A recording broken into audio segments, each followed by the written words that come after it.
Brevemente, nosotros somos una compañía que trabajamos en la periferia de la tecnología.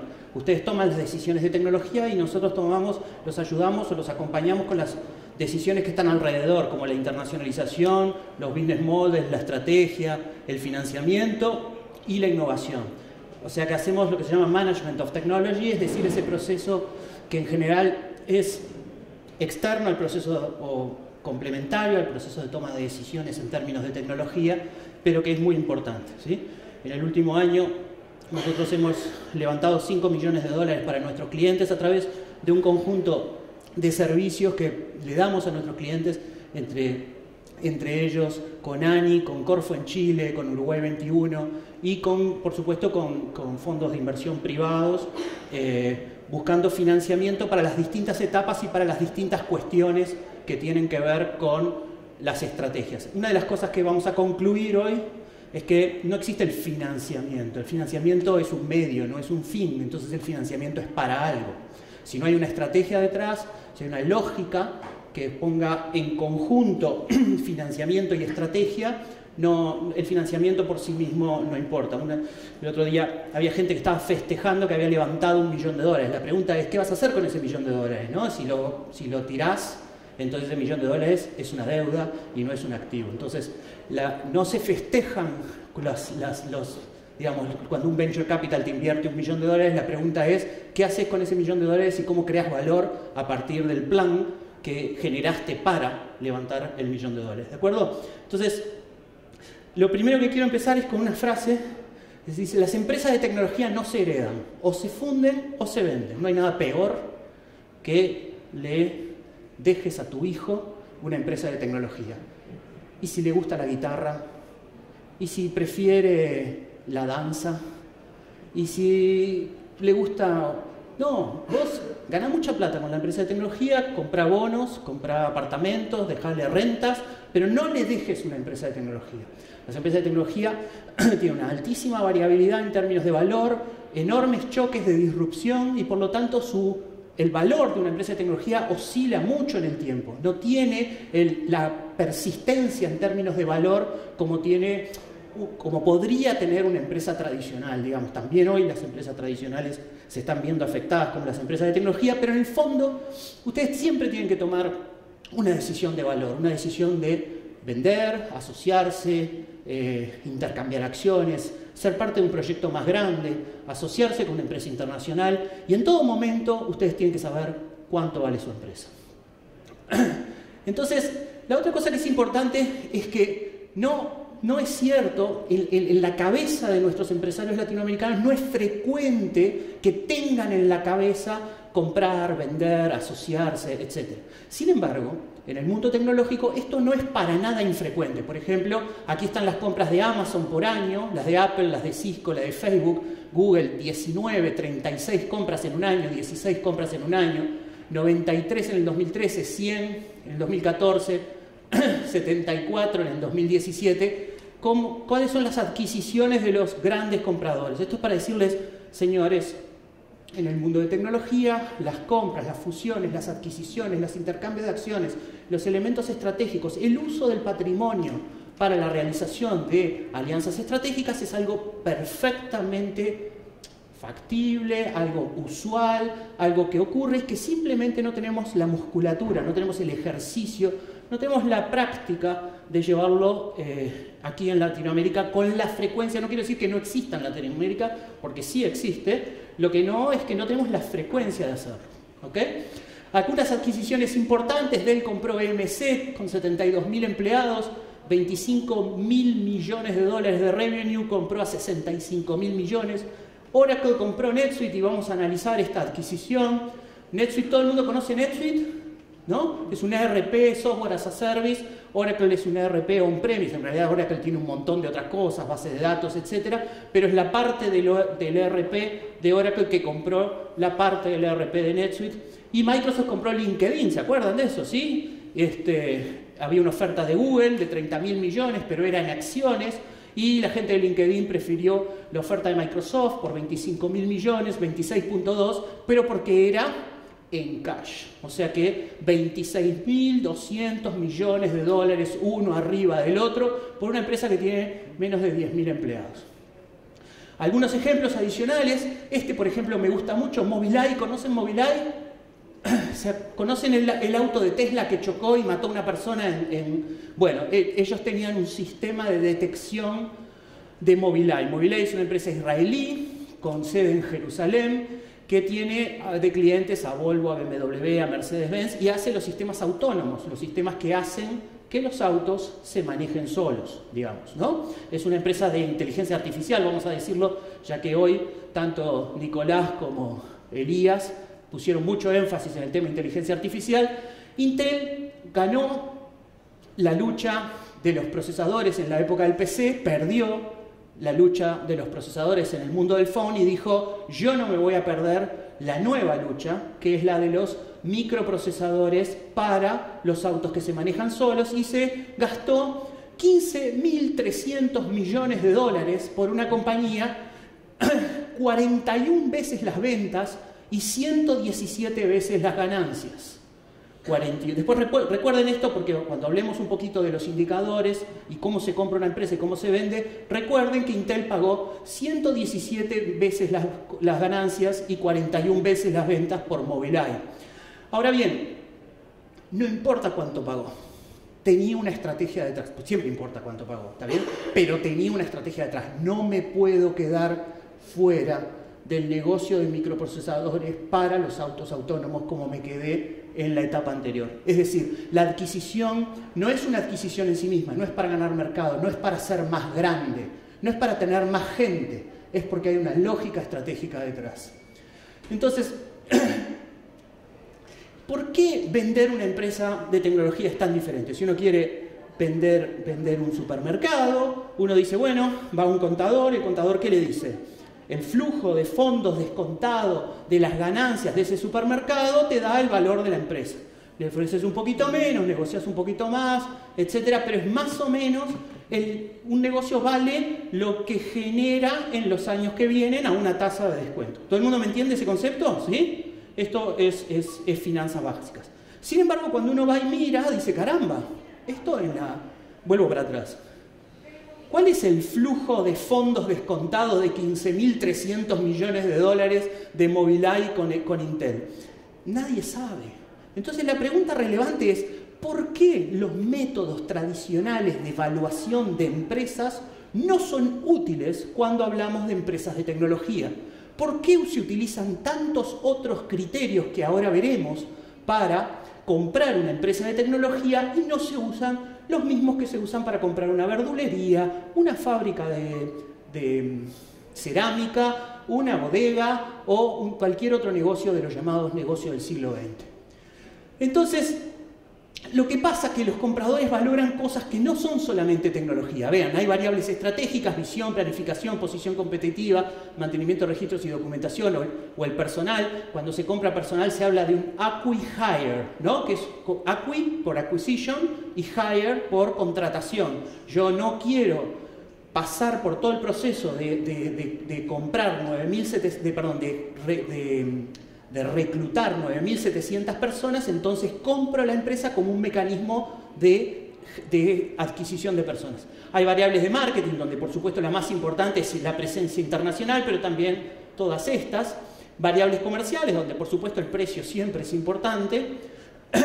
Y variables tecnológicas como investigación, tecnología y patentes. Ustedes habrán escuchado en la prensa todas las veces que se han peleado. Y por ejemplo, cómo Google considera que Motorola fue una adquisición exitosa y el mercado dice que no, pero Google valoraba las patentes de Motorola y todo lo que realizó a partir de la compra de Motorola con las patentes de Motorola.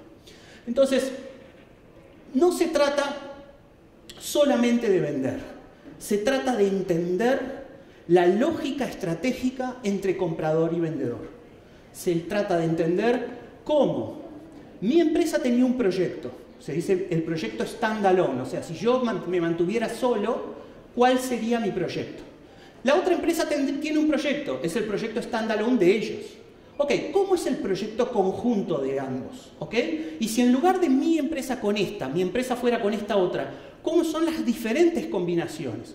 Entonces no existe un valor, porque hay un valor para una empresa y un valor para otra empresa, porque existe un proyecto con una determinada combinación de empresa y una determinada otro proyecto diferente con otra combinación. Por ejemplo, si NetSuite lo compra Oracle, significa quiero los clientes del medio de NetSuite. Oracle le tenía los clientes de arriba en RP, NetSuite tenía los clientes del medio y es el mismo cliente de RP que tiene ahora los de arriba y los del medio. Ahora, si Salesforce hubiera comprado a NetSuite, ¿me siguen? ¿No? Salesforce tiene el CRM, NetSuite tiene el RP, entonces le quería vender a los clientes míos, a los tuyos y a los de los dos, la suite de CRM más RP. Entonces, la lógica estratégica de una adquisición es completamente diferente, por lo tanto, el precio de NetSuite para Oracle no es el mismo precio de NetSuite para Salesforce. ¿Me siguen el razonamiento? Entonces, no existe un precio, sino que existe un precio para alguien. Vamos a ver Pedido Ya. ¿Todo el mundo conoce Pedido Ya? ¿Sí? A esta hora además da hambre, ¿no? Entonces, Pedido Ya es un cuento de hadas, ¿sí? O podríamos decir una definición de libro de cómo realizar el uso inteligente de sus activos de conocimiento. 3 chicos hacen un plan de negocios en la licenciatura en sistemas de la Universidad Hort, ¿de acuerdo? Esos 3 chicos son incubados en el centro de innovación. Hasta ese momento, nadie tocó digamos, el equity, las acciones de la empresa. Reciben capital semilla, ese capital semilla de $50.000, es un préstamo liviano. Digamos que esa parte no tocan las acciones, y las primeras acciones son intercambiadas con lo que se denomina inversionistas ángeles, que se suman al proyecto de $50.000. Luego los inversionistas ángeles reciben la capitalización de un fondo regional, una cifra del orden de $700 a $800.000, que le permite la primera expansión internacional. O sea, buscan plata para salir del modelo de negocios de Uruguay y transformarlo en un lugar regional. Eso anduvo muy bien, y el propio CASEC lo llevó al fondo atómico, un fondo inglés, que les dio $3 millones por otra parte de la capitalización, y les permitió consolidar y llegar a 12.000 restaurantes en toda América Latina. Pedido Ya, entonces, ven el logo nuevo, ¿no? De Pedido Ya, también se gasta el logo cuando uno recibe plata. Y entonces venden 70% de la empresa a Delivery Hero, una empresa alemana de comidas que tenía unos 45.000 restaurantes. Y Delivery Hero hizo hace aproximadamente 4 meses su IPO, ¿tá? En la bolsa de Frankfurt. El IPO es cuando una empresa privada se vuelve pública y sus acciones empiezan a cotizar. Es el mejor negocio del mundo porque vos le vendés papelitos a la gente y la gente te entrega su dinero a cambio de los papelitos. ¿Y vos qué le entregás? La confianza de que esos papelitos van a valer más en el futuro. Solamente eso le entregás. La confianza de que van a valer más en el futuro. Y ellos te dan su plata. ¿De acuerdo?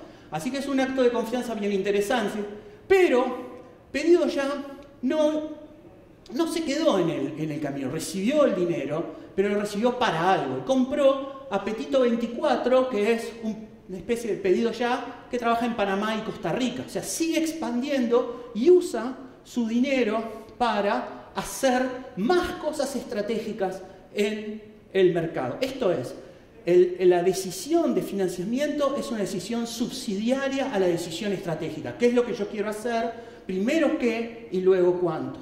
¿De acuerdo? Pedido Ya compró Apetito 24, y la última noticia que tengo, que es de esta semana, es que un fondo de Sudáfrica, que ahora no me acuerdo el nombre, $725 millones, y compró el 25% de Delivery Hero, es ahora el mayor accionista de Delivery Hero y de Pedido Ya. Así que tenemos a los sudafricanos, para que vean qué global se ha vuelto el mundo, como socios mayoritarios de esta empresa.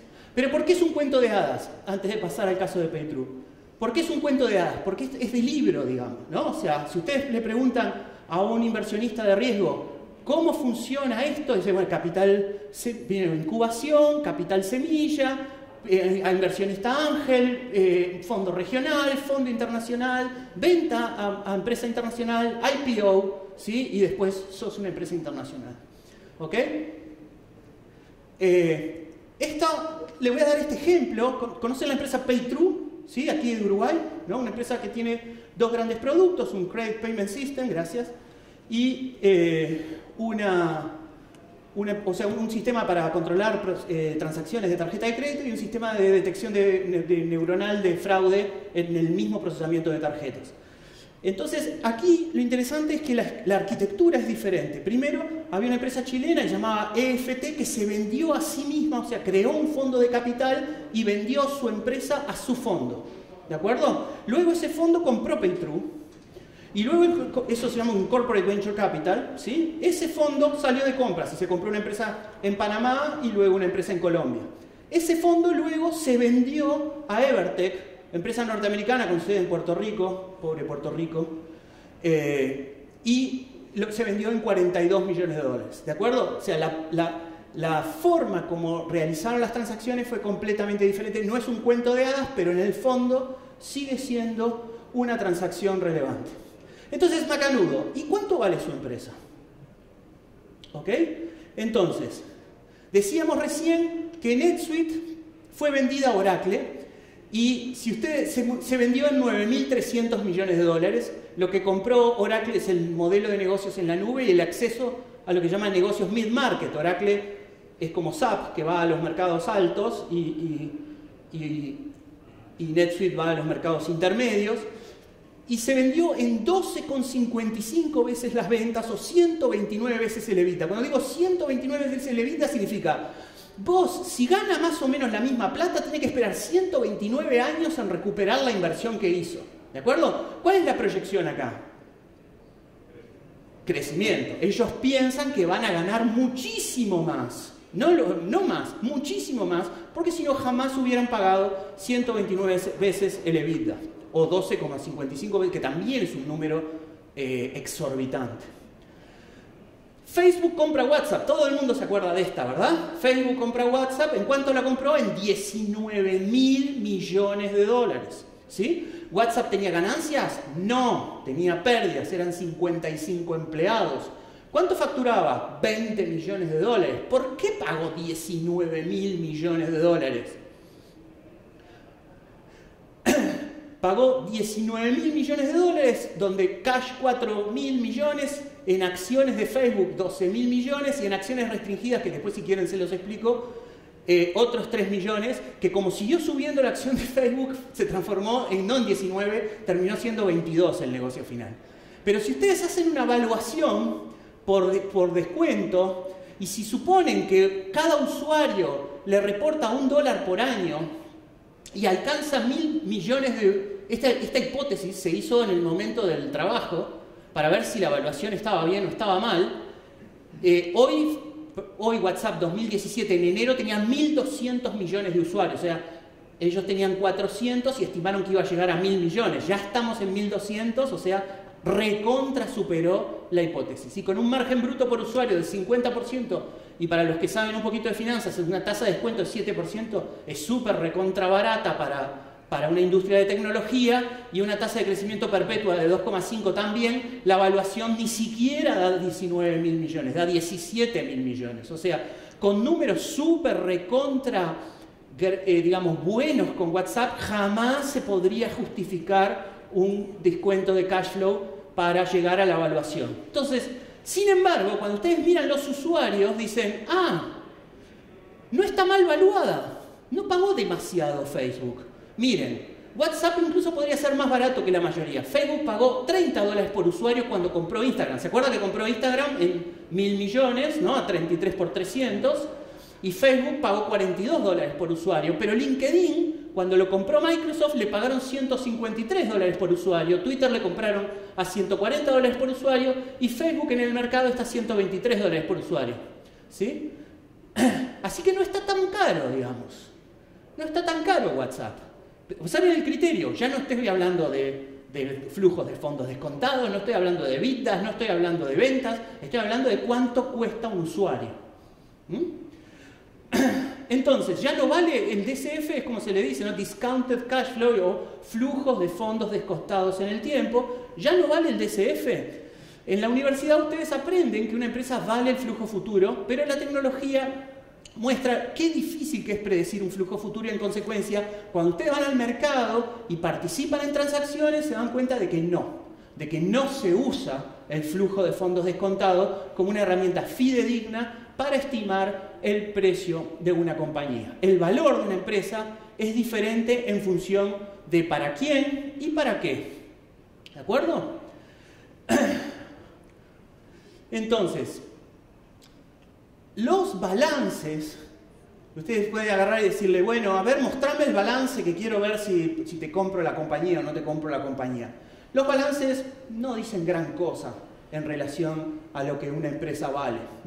Los principales activos de una empresa de software o de servicios son, como ustedes lo saben bien, intangibles. Y por lo tanto, es muy difícil que lo que vale su compañía pueda estar expresado en un balance. Propiedad intelectual, base de datos, canales, leads, alianzas, la gente que tienen. ¿Cuánto vale en el balance que ustedes aparezcan tercero en la palabra celular en el SEO endógeno de Google? Eso no está en ningún balance, ¿está bien?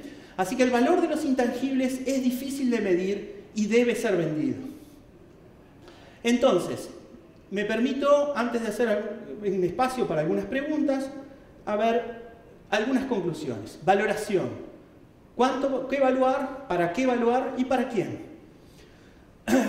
¿Qué hemos visto? Diferentes tipos de empresas, en diferentes condiciones, diferentes situaciones, ¿sí? Todas ellas valuadas de diferente manera.